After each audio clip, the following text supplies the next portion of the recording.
So this talk is a talk I haven't given yet. I've usually talked about more or less technical topics, projects I did, projects I participated in. This is a bit more driven. It is actually driven by a technology interest I have for many, many years, but I haven't really dived very deep into those interests, and I took the opportunity to do that. And I think we are at a stage where if I think about my son and how the future is going to turn out, I think this topic I'm going to talk about is something very important for him, and also not only for him, also for us maybe.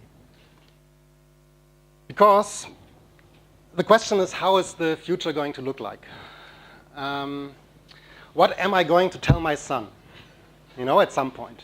I've been in business since like 25 years. Started when I was like, oh no, I don't tell you because then you can estimate my age.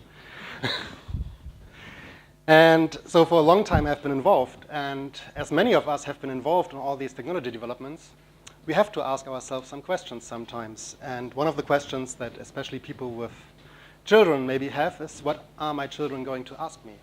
In which kind of situation do we live? Now the drone programs. In Germany, we are extremely lucky. I'm going to tell you why when it comes to drones, because this is currently how the drone program looks like in Germany.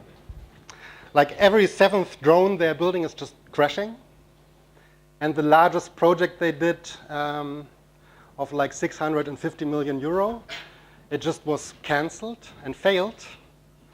And the reason for that is they didn't get a security clearance for lifting the drones in Europe. They had this huge, program, but they actually never really bothered to check with the airline security agencies. And it turns out the way how they wanted to do it, how they wanted to do this, already spent these 600 millions, they don't produce drones that actually can fly in Europe, because they would cause all kinds of problems. I really like this incompetence. I'm proud of that. Germany.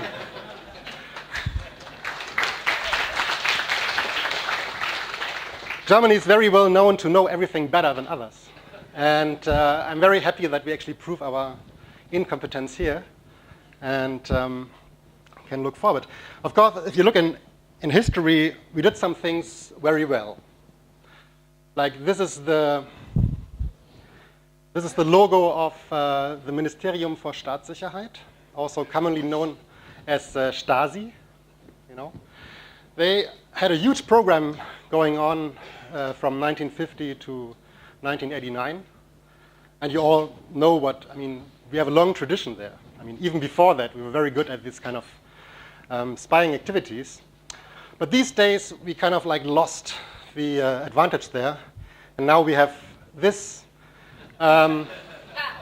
agency, And I don't know how many of you know German, but the Ministerium for Staatssicherheit basically translates to something like Sicherheit means security, Staat means something like nation, and agency means Ministerium.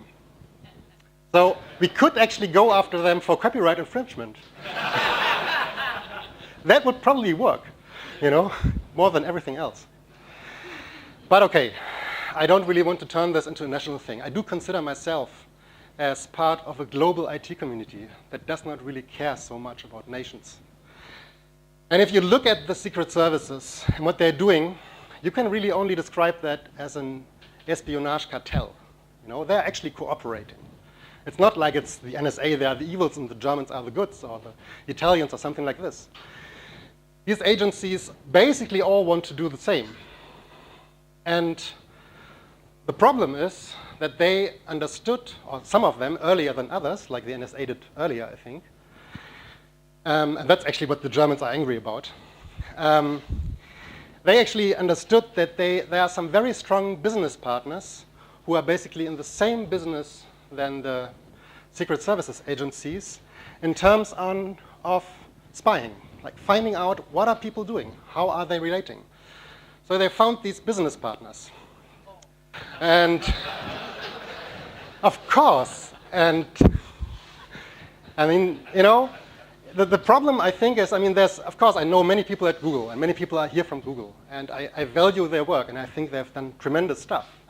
Still, there is the question, how much does it actually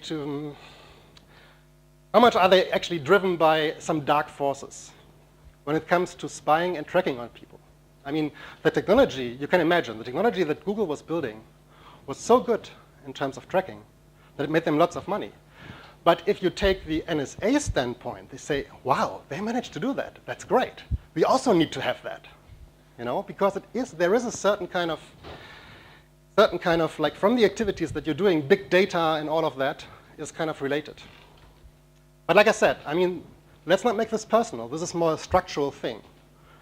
Many people at Google have done great things, and I think they are going to continue to do great things. And I'm going to give some examples where I think Google's doing great. You know, still there is the problem of the dark side. So, to put it very pathetic, I think that was a thought I had years earlier already. The internet, as we have developed it in the last 10, 15 years, is on the one hand a great thing. Like the way how we can actually connect to each other, how we can collaborate, what we are doing, the whole creation of the open source communities.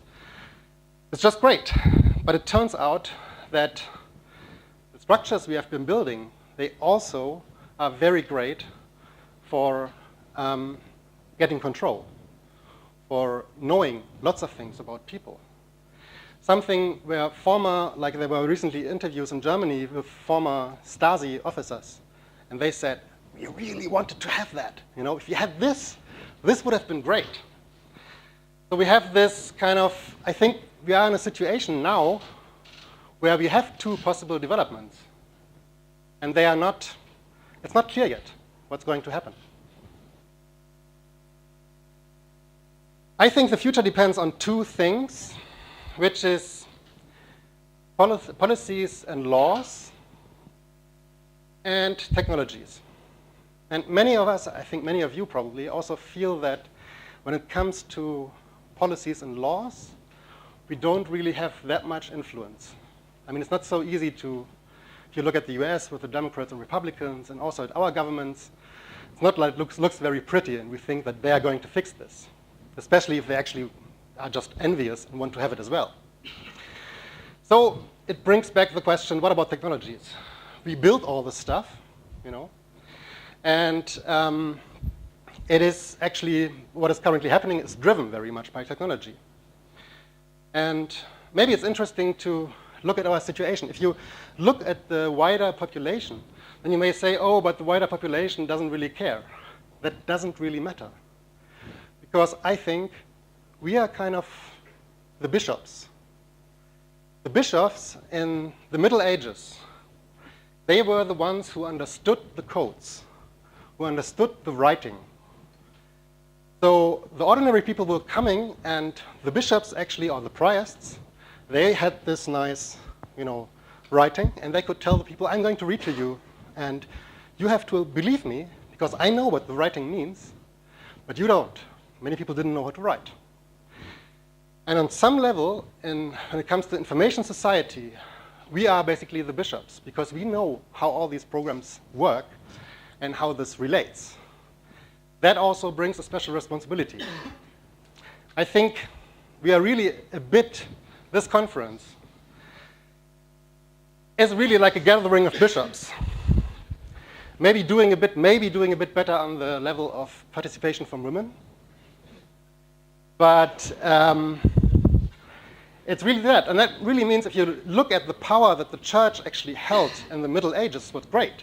They were the ones who internationally had the codes, who exchanged each other, had conferences, and discussed how societies should be structured. And obviously, I'm not saying this is like a great thing, but it's kind of an observation. Okay, so when I'm talking about all of this, I think it's really what we're doing in all of the systems. It's all about communication. And clearly, if you look at recent developments in the Arabian world, they definitely need to care about peer-to-peer technology. So they have conferences where they talk about this. You know, how can we actually ensure that we don't have our national espionage cartels looking into what we are doing. Because that's eventually going to be very much hurting if you don't care for that. So I'm going to talk about technology as well. In brief words, the decentralization has the promise of efficient network topologies and no real single points of failure. And that's actually, when you look in the textbooks in the 90s or so, that's the promise of the internet. Now, of course, in the real world, we basically are rather following this model. We have the centralization going on. We have the client-server model. So we have tons of clients, and they all go to server. Of course, this server might be a load balancing server or something like this, but the structure is very similar. And it's actually inefficient. It's not very efficient to have this. You get all kinds of scalability issues, because if you have 1 million users for your web server, then you need to worry about lots of things at the center. And that's something that's been proven now. It's a huge problem in terms of single point of control and failure. So, of course, with the centralized model, the espionage cartels are happy. And by the way, when I say espionage cartels, you notice that I avoid the word that they use in the US very much, which is intelligence community. But intelligence community is like you have like bank robbers, you know, and you call them financial community. Doesn't really make much sense. It's kind of like Orwell's, you know, Newspeak kind of thing to me. So they're really espionage cartels, and they're not just the US. They're like quite distributed. So the problem is in centralized models, you have companies, large companies, that drive things. And this picture actually visualizes the amount of traffic, the volume of traffic that travels in the world. In the middle, you see the US, and it has like all these very, very strong data connections. So that's currently our center of the network, and most everything goes through that. And there's no or very weak end-to-end encryption in most of these connections. You have something like HTTPS, but that's not end-to-end. HTTPS just goes between client and server, and at the server you really have everything in clear text. Or you might have a wireless LAN, and it just goes from your computer to the wireless LAN, and then from there it's just clear text. So that's not really buying much. End-to-end is a big problem. If we think about how to disrupt this, I mean, how to prevent this in the future from happening, then I think there's 3 things we need to talk about.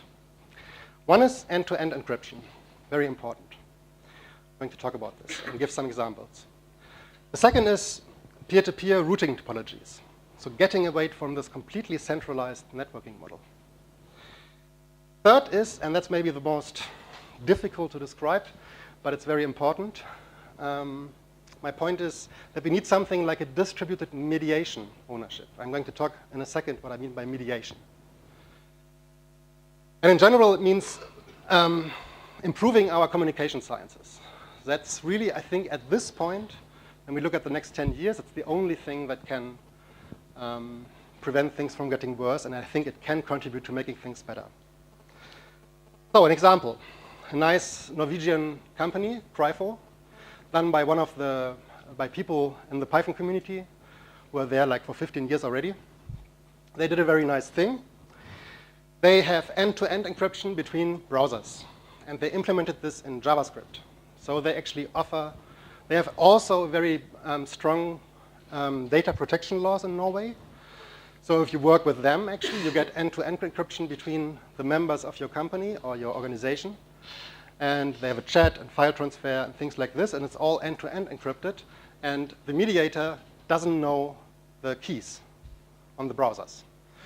So you might route the traffic through crypho.com, but the content is not discoverable, even for the company operating it. But of course, there's always the issue of metadata.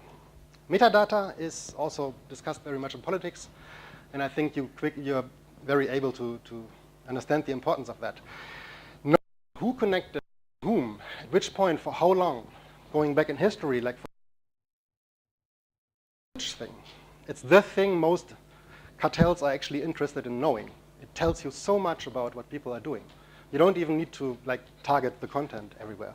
You can still do that, of course, but much more targeted, like the people you don't like, or you think they're an attacker or something like this. But really, the metadata issue is a problem. So you might have end-to-end communication, but the metadata is not going away. Now, there's another model. I don't know how many of you know that Skype has a peer-to-peer model. How many know that? OK.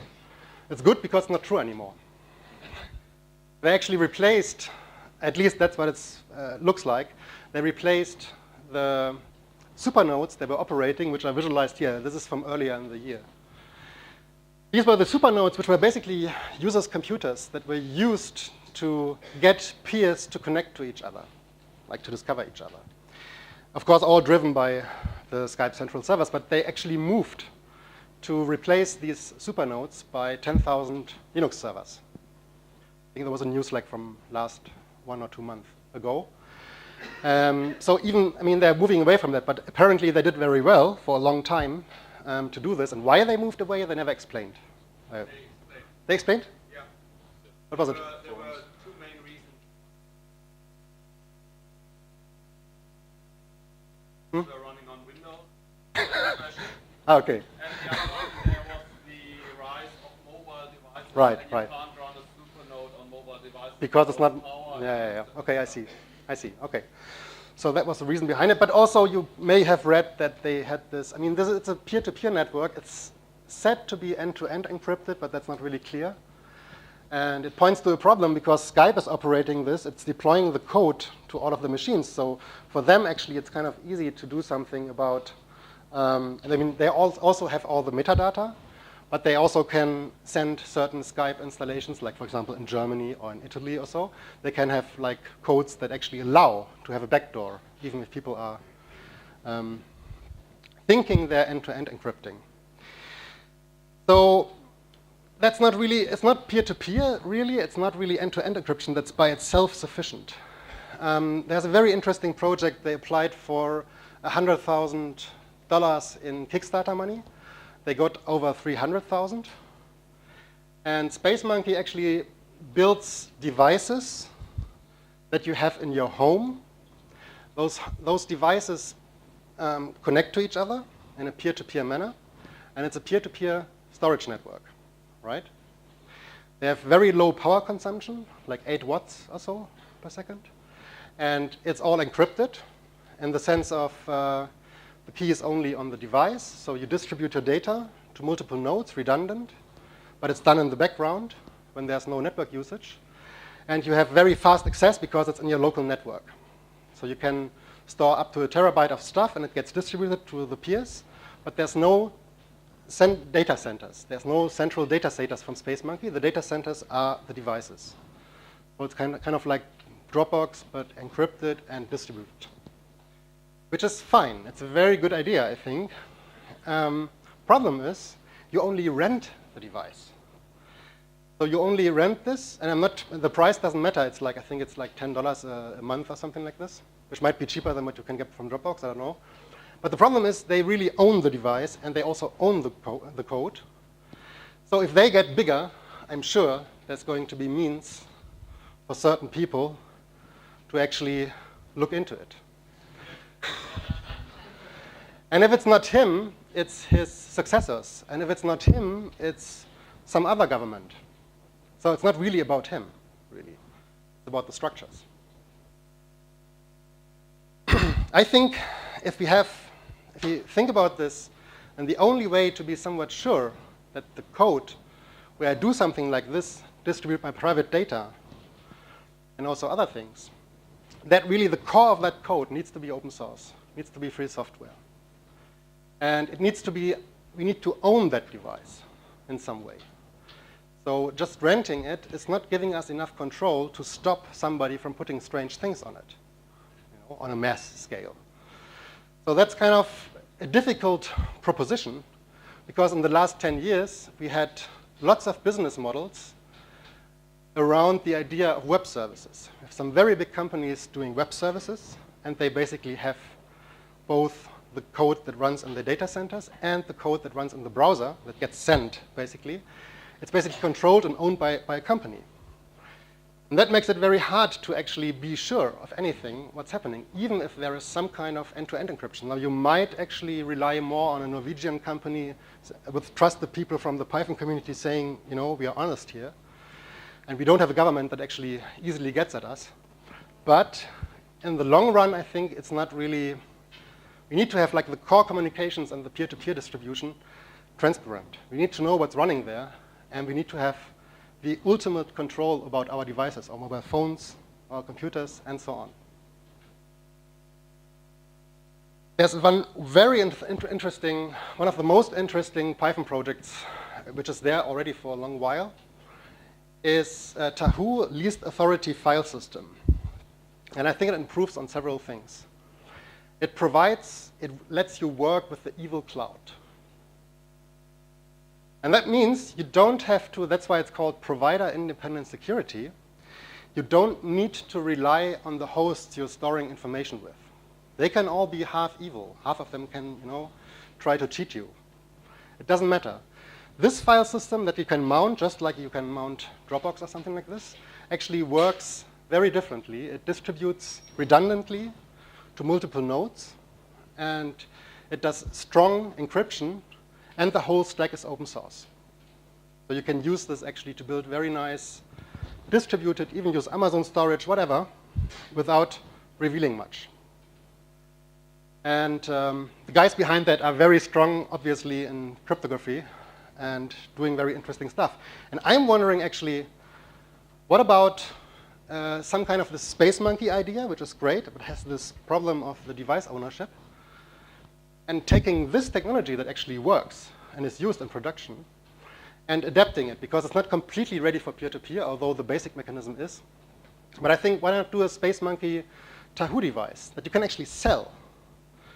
And you tell people what runs on it, and they have some control of what to do there.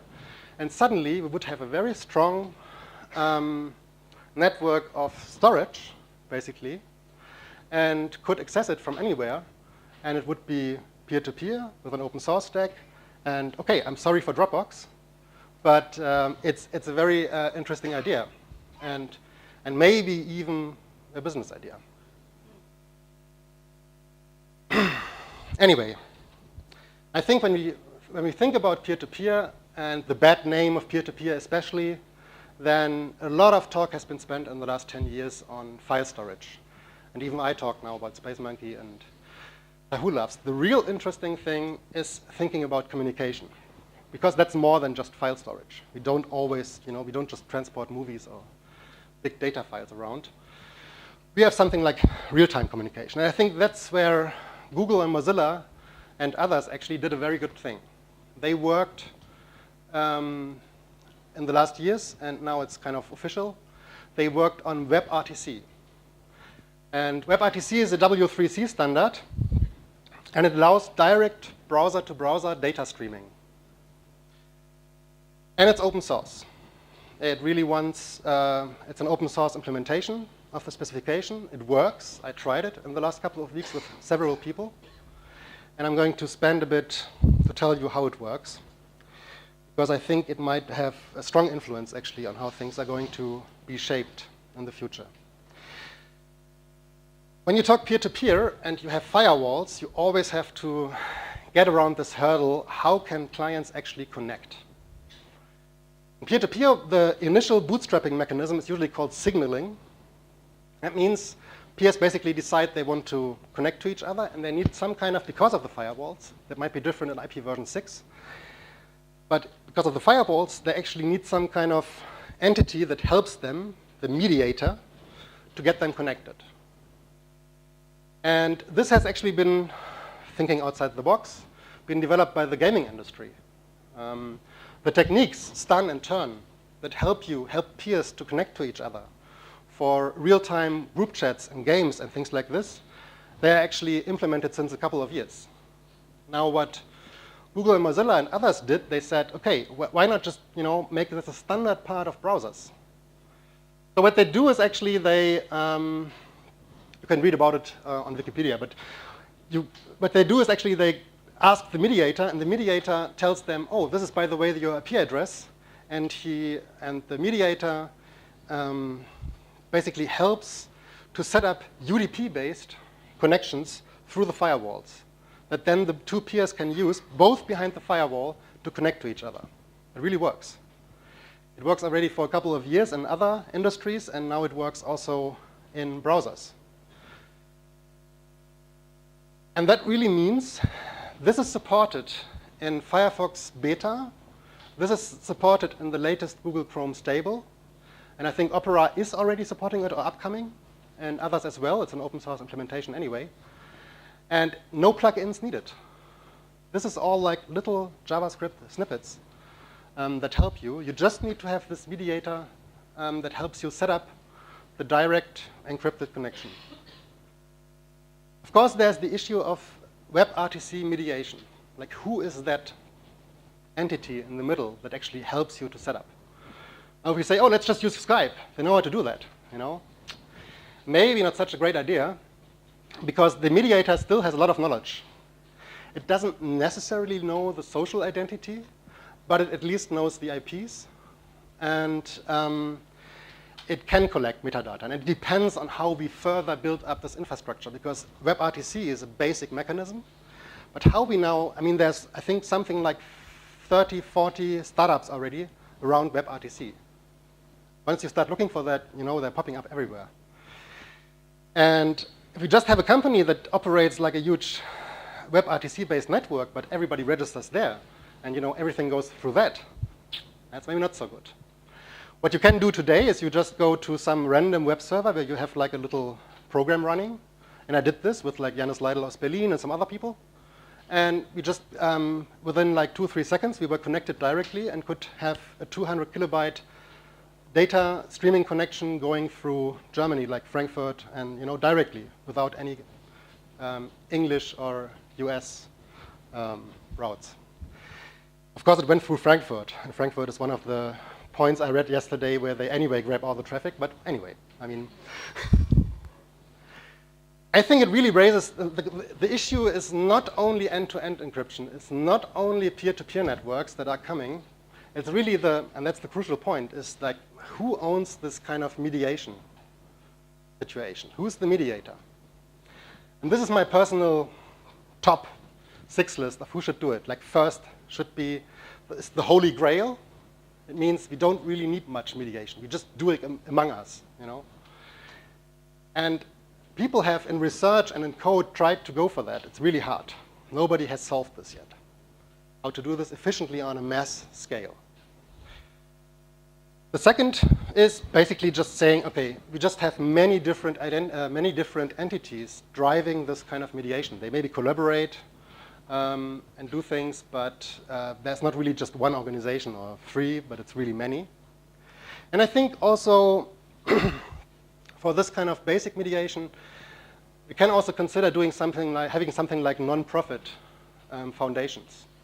Like, for example, I would trust Mozilla currently to do that, because they have no interest in tracking. They rather engage in the opposite. They have no interest in tracking. So if they have this identity system called Mozilla Persona, which I think is very interesting.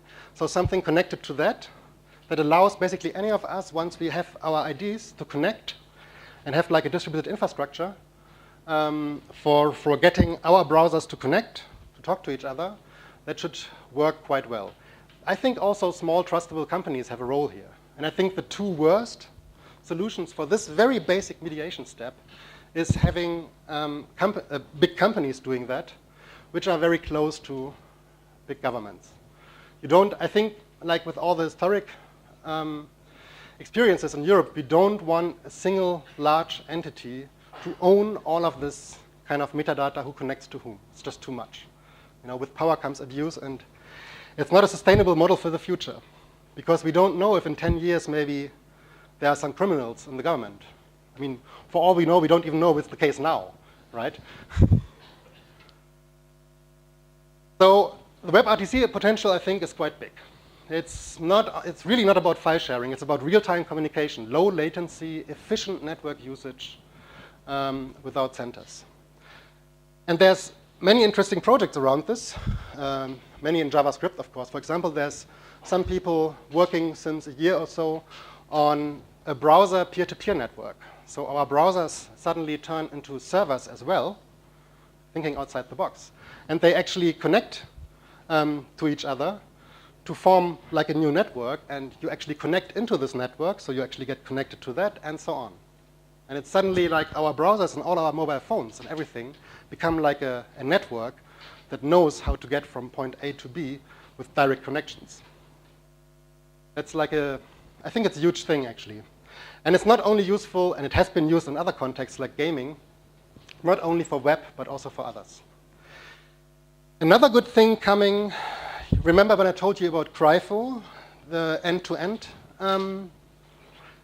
implementation? They actually went through the effort of building the cryptographic functions in JavaScript, right? So all the crypto they're actually doing this inside the browser in JavaScript. Very soon, this is like the latest draft, this is coming, web crypto. So our browsers are going to support strong cryptography natively. You don't have to do any of that in JavaScript anymore.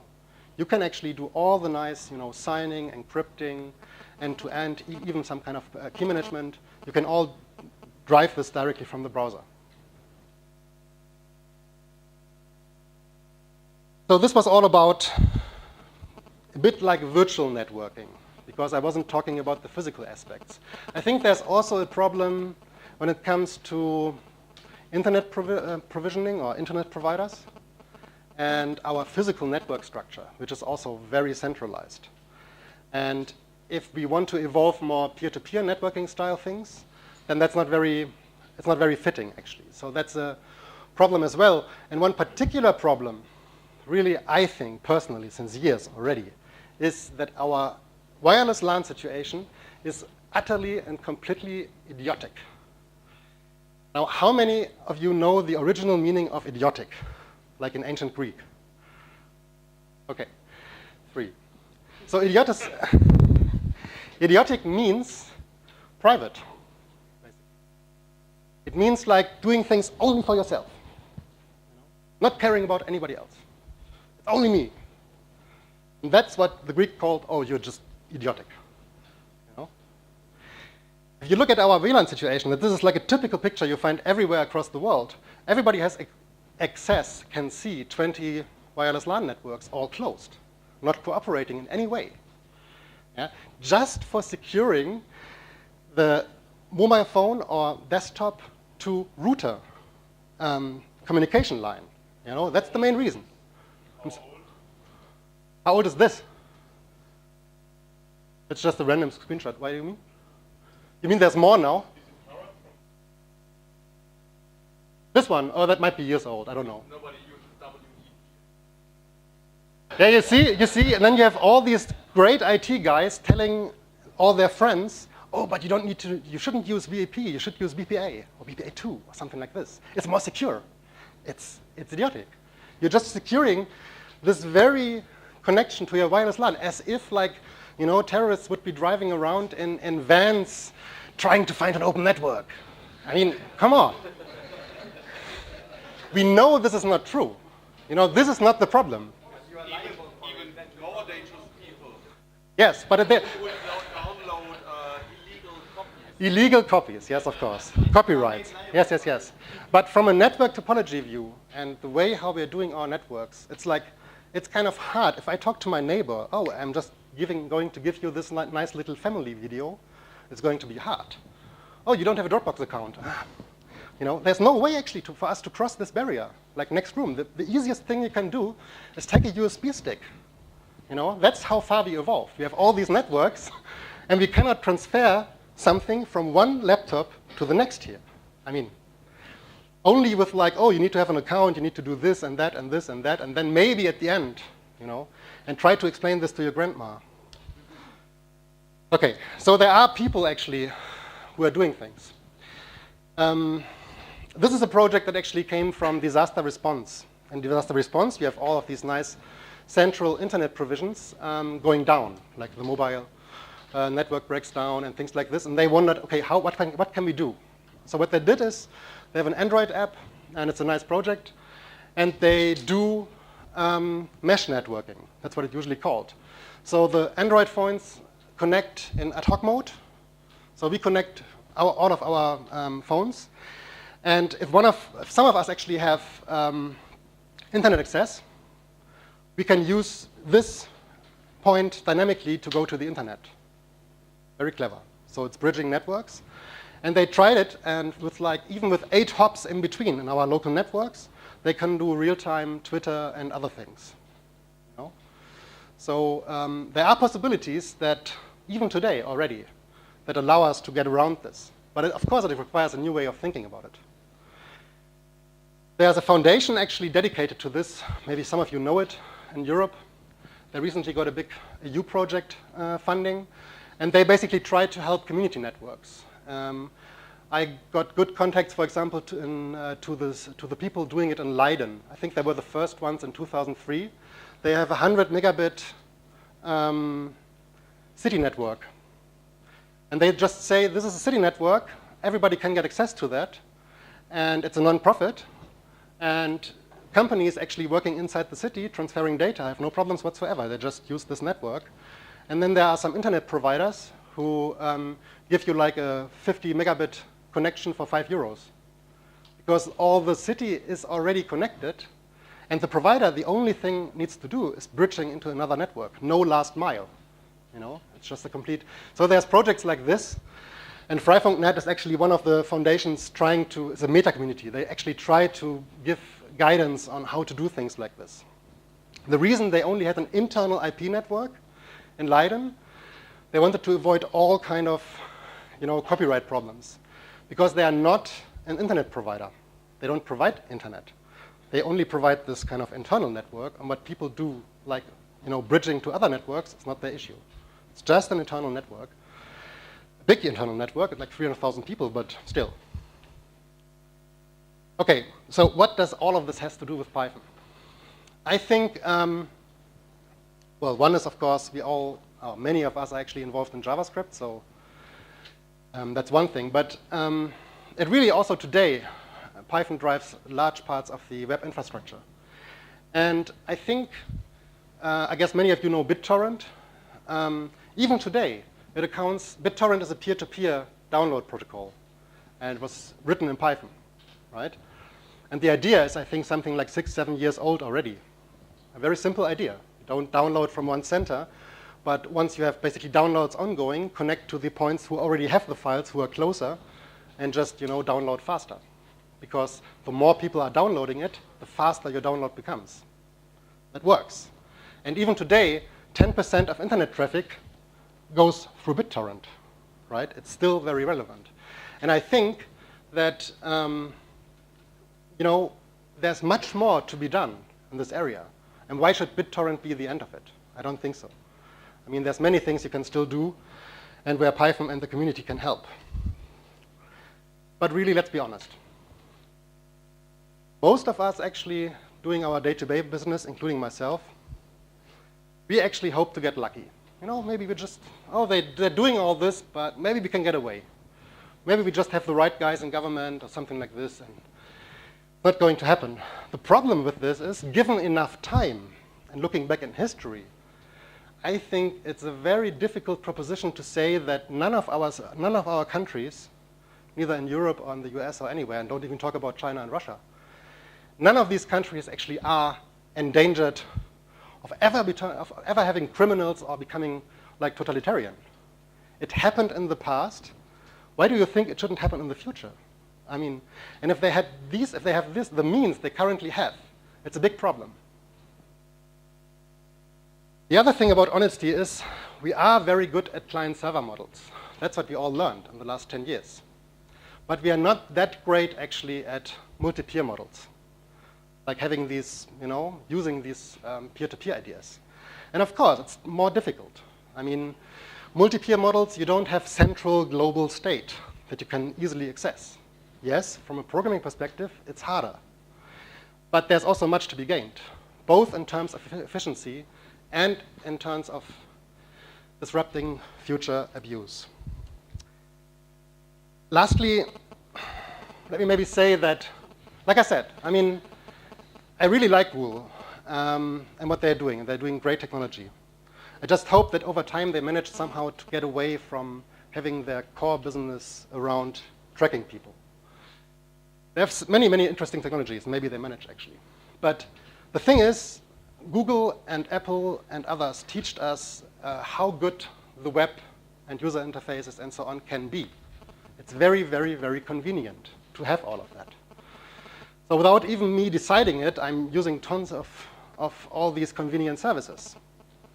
And so what to do about that? I don't know. I mean, this is a huge force, obviously. Convenience is always a big force. And the only thing I can remind myself of, and maybe also others, is that some people actually don't go for convenience, you know?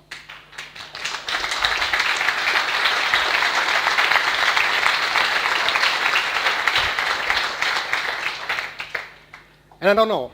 I mean, I think it's an open topic of what's going to happen, both for him and also for the IT infrastructure as a whole.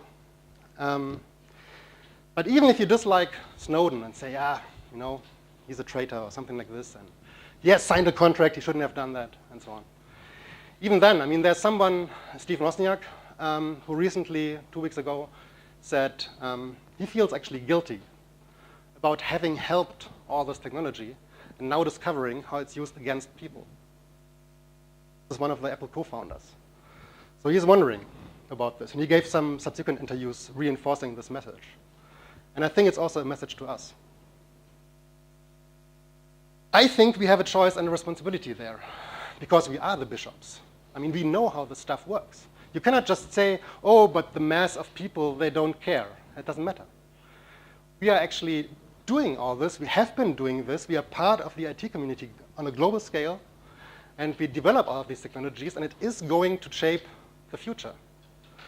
So I think we should try to actually spend some time and seeing how we can actually move towards, you know, end-to-end encryption, more peer-to-peer models, and help projects who do this.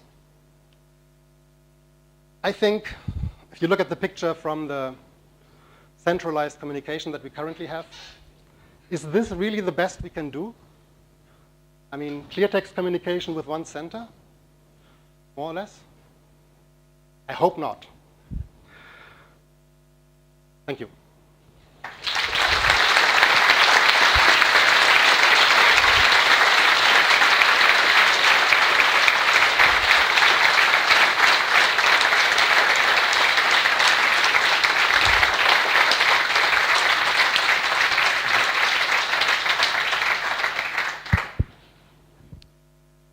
Questions?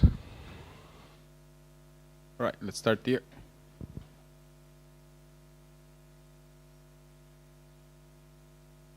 Hi.